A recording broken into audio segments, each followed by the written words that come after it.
High, কেমন আছো তোমরা সবাই? চলো আজ অনেকদিন পর তোমাদের জন্য এনেছি বিহাইন্ড দ্য সিন। আর বলো দেখি তোমাদের কেমন লাগলো। তাড়াতাড়ি ভালো ভালো কমেন্ট করবে কিন্তু।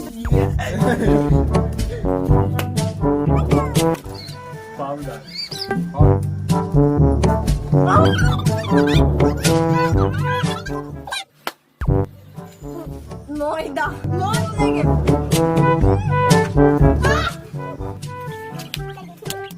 জল প্লেট থেকে ছেড়ে ছেড়ে খেতে হবে লাইক আ ডগ।